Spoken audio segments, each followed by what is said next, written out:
आइए आज की इस साप्ताहिक गोष्ठी का शुरुआत गायत्री महामंत्र के साथ करेंगे। कमर गर्दन सीधी, दोनों हाथ गोद में, उगते हुए स्वर्णिम सूर्य का ध्यान करें और साथ ही साथ एक स्वर में गायत्री महामंत्र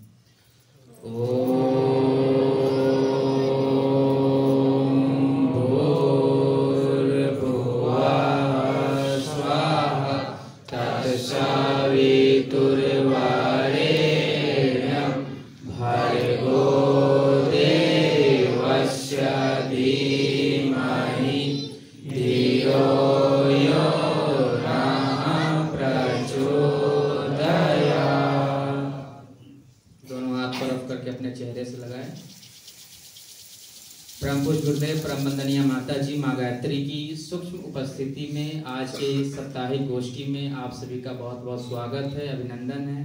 परम पूज्य गुरुदेव वंदनीय माता जी माँ गायत्री का आशीर्वाद प्यार सदैव हम सभी पे बनी रहे, ऐसी शुभकामना मंगल कामना हम सभी की तरफ से। आइए आज की इस गोष्ठी की शुरुआत हम सभी सामूहिक उपासना के साथ करेंगे। तो गीत के माध्यम से होंगी। तो पहले हम जिस कार्य के लिए जुड़े हैं मनोभूमि हमारा सकारात्मक बनेगा। संगीत के इन भाव को सुने और अपने भीतर अपने अंतःकरण में उतारे और मनोभाव को ऐसा बनाए कि आगे की कार्यक्रम में हम लोग पूरे मनोयोग से लग सके। प्रस्तुत है आप सभी के समक्ष में प्रज्ञा गीत पूर्णिमा दीदी के द्वारा। युवा वर्ग हमेशा समय के, युवा वर्ग हमेशा समय के, चलकर स्वयं दिखाएंगे। हम संस्कृति के लिए विवेकानंद स्वयं बन जाएंगे। हम संस्कृति के लिए विवेकानंद स्वयं बन जाएंगे। युवा वर्ग हमेशा समय के, चलकर स्वयं दिखाएंगे। हम संस्कृति के लिए विवेकानंद स्वयं बन जाएंगे। हम संस्कृति के लिए विवेकानंद स्वयं बन जाएंगे। बहुत बहुत धन्यवाद दीदी। आइए इस क्रम में आगे हम सभी अब सामूहिक उपासना करेंगे। ऐसा हम सब ने आपसे निवेदन किया था कि पहले हम क्या करते हैं, 5 दीपक जला लें और फिर गुरुदेव की आवाज में गायत्री मंत्र हम कर लें। उसके पूर्व आप चाहें तो गुरु आवाहन गायत्री आवाहन कर लें। गुरु गायत्री आवाहन के बाद में आप 24 बार गायत्री मंत्र अपना शुरू कर दें। तो बजा सकते हैं क्या? चलिए कोई बात नहीं, एक बार आप गायत्री मंत्र करवा दीजिए, लोगों को समझ में आ जाएगा कि ऐसा ही क्रम में करना है। सामूहिक उपासना के लिए सभी लोग मन शांत कर लें, कमर गर्दन सीधी रखेंगे। परम पूज्य गुरुदेव परम वंदनीय माता जी का ध्यान करते हुए उनसे भाव भरी प्रार्थना कि हम सभी अपने कार्य को लक्ष्य तक पहुंचाए, इसके लिए हमें प्रेरणा और शक्ति दोनों प्रदान करें। इसी भाव के साथ गायत्री महामंत्र की उपासना साथ साथ ओम भूर्भुवः स्वः तत्सवितुर्वरेण्यं भर्गो देवस्य धीमहि धियो यो नः प्रचोदयात्।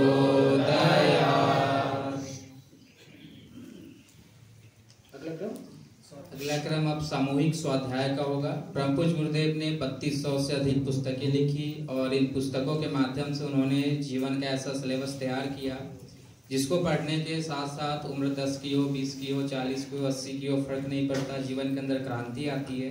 उस क्रांति को ज्वाला देने के लिए परम पूज्य गुरुदेव ने अपने लिखनी के माध्यम से ज्वाला की क्रांतियों को लिखा। आइए उनका अध्ययन करेंगे और अपने जीवन में उतारने का प्रयास भी करेंगे। तो स्वाध्याय के लिए निवेदन है भाई अमरकांत जी से कि वो स्वाध्याय प्रारंभ करें। धन्यवाद विशाल जी। हम सभी स्वाध्याय करेंगे। संगीत के पश्चात गुरुदेव के विचारों को समझने के लिए स्वाध्याय सर्वोत्तम है।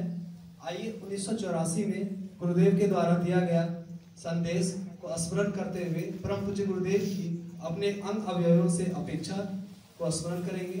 परम पूज्य गुरुदेव द्वारा सूक्ष्मीकरण के बाद दिए गए हुए महत्वपूर्ण निर्देश जो हर लोक सेवी कार्यकर्ता समयदारी समर्पित शिष्य पर लागू होते हैं, जिसमें उन्होंने यह अनुरोध किया है कि कार्यकर्ता अपना चिंतन और जीवन शैली कैसी रखे। तो अंग अवयवों से अपेक्षा यह मनोभाव हमारी 3 उंगलियां मिलकर लिख रही हैं, पर किसी को यह नहीं समझना चाहिए कि जो योजना बन रही है और कार्यान्वित हो रही है उसे प्रस्तुत कलम कागज या उंगलियां ही पूरा करेंगी। करने की जिम्मेदारी आप लोगों की, हमारे नैष्ठिक कार्यकर्ताओं की है। इस विशाल कार्य योजना में प्रेरणा ऊपर वाले ने दी है। कोई दिव्य सत्ता बताया दिख रही है। मस्तिष्क और हृदय का हर कण कण जर्रा जर्रा उसे लिख रहा है, लिख ही नहीं रहा है वरण इसे पूरा कराने के ताना बाना भी बुन रहा है। योजना की पूर्ति में न जाने कितने प्रकार का मनोयोग और श्रम, समय, साधन आदि का कितना भाग होगा। मात्र लिखने वाली उंगलियां ना रहें या कागज कलम चुक जाएं तो भी कार्य रुकेगा नहीं, क्योंकि रक्त का प्रत्येक कण और मस्तिष्क का प्रत्येक अणु उसके पीछे काम कर रहा है। इतना ही नहीं, वह देवी सत्ता भी सतत सक्रिय है, जो आंखों से ना तो देखी जा सकती है और ना दिखाई जा सकती है। योजना बड़ी है, उतनी ही बड़ी जितना कि इसका बड़ा नाम है युग परिवर्तन। इसके लिए अनेक वरिष्ठों का महान योगदान लगना है। उसका श्रेय संयोगवश किसी को भी क्यों ना मिले। प्रस्तुत योजना को कई बार पढ़ें इस दृष्टि से कि उसमें सबसे बड़ा योगदान उन्हीं का होगा जो इन दिनों हमारे कलेवर के अंग अवयवों बनकर रह रहे हैं। आप सभी समन्वती शक्ति का नाम ही वह व्यक्ति है जो इन पंक्तियों को लिख रहा है। कार्य कैसे पूरा होगा, इतनी साधना कहाँ से आएगी, इसकी चिंता आप ना करें।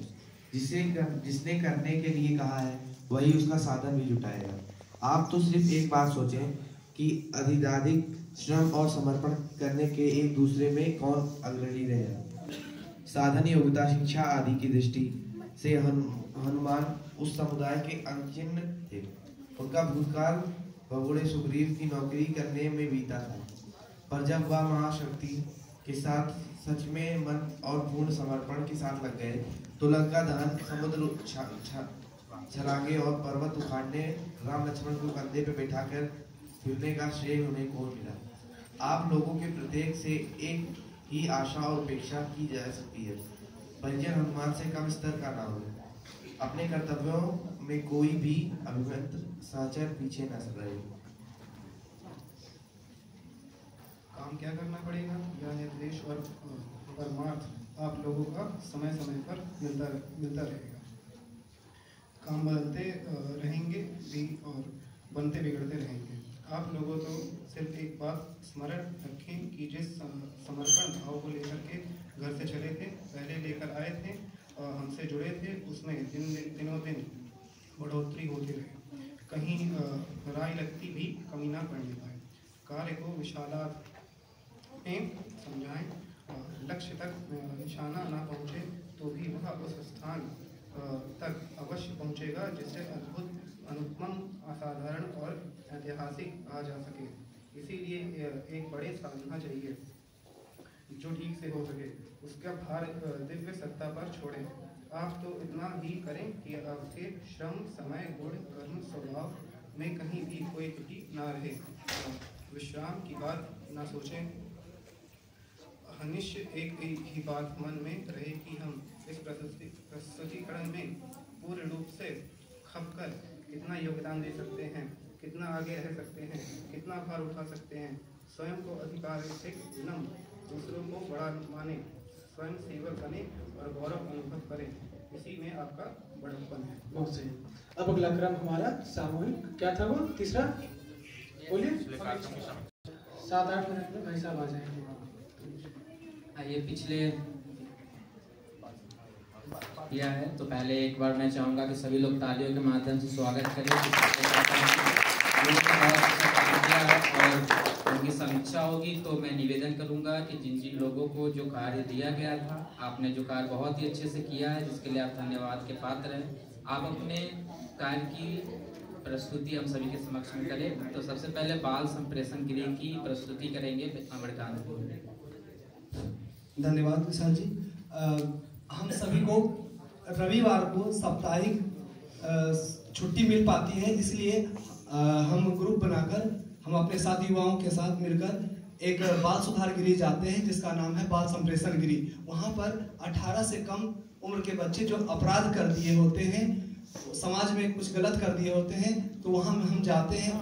और पिछले संडे जो गए थे उसका मैं बात बता दूं कि उनको हमने एक हॉल में बिठाया, वहाँ के अधिकारी से हमने बात की थी और वहाँ पर बात करने के पश्चात हमने 1 घंटे की कक्षा ली और वहाँ पर हमने क्या बताया उसको मैं संक्षिप्त रूप में बता रहा हूँ। उसमें सबसे पहले हमने बच्चों को कहा आप अच्छे से बैठ जाइए, गायत्री मंत्र के साथ हमने शुरुआत की। उसके बाद हमने बताया कि आप जो अन्न खाते हो अगर ना मिले, एक दिन ना मिले तो बताओ कैसा रहेगा।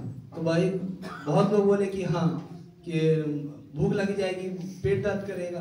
तो बताओ अपने थाली में क्या आप अन्न छोड़ोगे आज के बाद से? तो बहुत को बोले कि हाथ उठा के कि हम नहीं छोड़ेंगे। तो हम बोले कि इसका सम्मान करेंगे। कैसे करेंगे? तो आप जब अपना बिस्तर सुबह छोड़ोगे तो पैर रखने से पहले हाथ रखना और भावपूर्ण से ये अपना संकल्प लेना कि हम जो भी आज दिन भर खाएंगे उसमें एक भी अन्न थाली में नहीं छोड़ेंगे और मस्तिष्क से लगा के इस भाव से आगे बढ़ना। सुबह उषा पान करना, पानी पीना, उसके बाद 2 मिनट गायत्री मंत्र जप करके अपना दिनचर्या शुरुआत करना। इसके बाद फिर हमने उसे कहा कि रात को यहाँ पे एक चीज ये है कि जैसे कोई संचालन कर रहे हैं भैया, उन्होंने अगले सप्ताह के लिए 4-5 कार्यक्रम लोगों को बताए, है ना। तो वो कार्यक्रम में कौन कौन सफल रहा, क्या दिक्कतें आई, ये है समीक्षा। ये है समीक्षा, वो यहाँ पे बताना है। हमने क्या काम किया वो पूरी कहानी ना बता करके कहाँ पे त्रुटि हो गई हमसे, हम सब ने मिलकर के कोई काम किया और उसमें कहाँ कमी रह गई, ये करना है। चलिए अब अगले कार्यक्रम का निर्धारण कीजिए आप लोग अगले सप्ताह। इसको मैं पूरा कर दूं। एक लास्ट कार्यक्रम के लिए क्या हमारी योजना है, कार्यक्रम के निर्धारण के लिए मैं निवेदन, आपके सब ये लोग बैठे हुए हैं, आपके जो सदस्य हैं इनसे भी इनपुट लेना है हम लोग को, है ना। इनका भी कैसे करिए देखिए। तो अब हम अपने अगले आने वाले जो हमारे सप्ताह है और फिर उसमें जो ऐसे कार्यक्रम होंगे, जो हमारे ऐसे कुछ स्पेशल डेज होंगे, उनमें हम लोग क्या कर सकते हैं। तो इनके लिए आप सभी से निवेदन है कि सभी अपना अपना सुझाव देंगे और उस सुझाव के अनुकूल हम लोग अगले कार्यक्रम का निर्धारण करेंगे। तो आप सभी लोग आमंत्रित है कि जो आप में से सुझाव देना चाहे सभी अपना सुझाव जरूर दें, जिससे हम लोग और बेहतर तरीके से समाज में जाकर कार्य को कर सके। तो आप सभी लोग आमंत्रित हैं अपने सुझाव देने के लिए। तो आप में से पहले हाथ ऊपर करें कि जो लोग के पास अगर कुछ ऐसी सुझाव है जो आप देना चाहते हो, तो आपका स्वागत है। अब सुझाव में आप लोग ये दे सकते हैं कि आपके मन में कोई बात है कि आपको लगता है कि हमारे गांव में ये समस्या बहुत ज्वलंत है और इसका समाधान हम लोग को करना चाहिए और हम लोग सक्षम भी है कर पाने में। तो कोई बात हो तो आप लोग रख सकते हैं। डेमो चलता है ऐसे, कोई जरूरी नहीं। हाँ भाई साहब बताइए। हम किसी ऐसे गांव में जाएंगे जहाँ पे जो गायत्री परिवार के सदस्य हैं वो बहुत कम है या फिर सक्रिय नहीं है, और वहाँ पर जाकर हम यज्ञ करेंगे, गायत्री यज्ञ। तो क्या होगा कि कुछ लोग हो सकता है आए और बैठे, तो हम गायत्री यज्ञ के साथ अपने विचारों को वहाँ पे उनको बताएंगे, उनके साथ बात करेंगे। हो सकता है वो कार्य करने के लिए अग्रसर हो। रिप्लाई कीजिए। आपका सुझाव बहुत अच्छा है कि हम सभी कार्य करेंगे। एक बार मैं चाहूँगा फिर से इनके लिए ताली बजाए कि सुझाव बहुत अच्छा है और इसको एक किया जाए ताकि हम लोगों के मन से बात हटे नहीं, और इस पे हम लोग कार्य जरूर करेंगे आगे चल के। आपका बहुत बहुत धन्यवाद ऐसे सुझाव देने के लिए। और इसमें ये भी बात हो सकती है कि यज्ञ कराने की बात आई है, तो हमारे पास पे यज्ञाचार्य कितने हैं, कितने भाई बहन हैं जिनको यज्ञ कराना आता है कि नहीं। हमारे मंडल में कुछ ऐसे लोग होने भी चाहिए। तो इन सब बातों का आप थोड़ा सा यहाँ पर काउंटर मतलब क्या लीजिए कि उनको आप ये निवेदन कर सकते हैं कि हमारी शायद ऐसी परिस्थिति नहीं है या फिर कौन कौन इसमें पार्टिसिपेट करेंगे, कौन कौन यज्ञ करवा सकते हैं। चलिए बहुत अच्छा सुझाव है। कितने लोग यज्ञ कराने के लिए जाएंगे, तो ऐसे आप उनका क्रम भी पूरा संपन्न कर सकते हैं। अब आगे और कुछ समाप्त और भी है, करिए एक और कर लीजिए। ये जो माताएं जा रही हैं, आप लोग क्यों जा रही हैं? 12 जनवरी को राष्ट्रीय युवा दिवस विवेकानंद जी की जयंती है, तो उस उपलक्ष्य में हम लोग कार्यक्रम करना चाहते हैं। उस कार्यक्रम के संदर्भ में हमने कुछ प्लानिंग की हुई है जो हम साझा करेंगे। आप सबका हमको राय चाहिए इसमें। आप लोग भी अपने कुछ उसमें इनपुट्स चाहिए कि हम उसका और क्या बेहतर कर सकते हैं। तो इस संदर्भ में हमने पिछले हफ्ते कुछ विद्यालयों का भ्रमण किया था, जिस विद्यालयों में हम जनसंपर्क किए। शहर के कुछ विद्यालय थे जिनमें हमको BSc ऑफिस से, DIS ऑफिस से और जिलाधिकारी महोदय से भी लेटर प्राप्त हुआ। तो उन विद्यालयों के बच्चों को एक साथ इकट्ठा करके कहीं पे किसी हॉल में या कोई हॉल बुक करके वहाँ हम राष्ट्रीय युवा दिवस पर चर्चा कर सकते हैं। वहाँ डिवाइन वर्कशॉप भी आयोजित कर सकते हैं, डिवाइन वर्कशॉप भी आयोजित कर सकते हैं। तो इस विषय में मार्गदर्शन चाहिए कि क्या हम इस कार्यक्रम को किसी विद्यालय में ही करें या किसी एक पर्टिकुलर हॉल बुक करके उस हॉल में कई विद्यालयों के बच्चों को इकट्ठा बुला के उस कार्यक्रम को वहाँ दिया जाए। तो इसमें आप सबका इनपुट्स चाहिए, जो भी भाई हमारे बताना चाहते हैं युवा मंडल के बताने के। कोई भाई बताएं कि क्या हम इस कार्यक्रम को किसी विद्यालय को विद्यालय स्तर पर करें या किसी एक पर्टिकुलर हॉल बुक करके वहाँ कार्यक्रम किया जाए जिसमें कई विद्यालयों के बच्चे इकट्ठा हों। तो हॉल अगर हम बुक करते हैं तो उसमें कुछ संसाधनों की भी आवश्यकता पड़ेगी।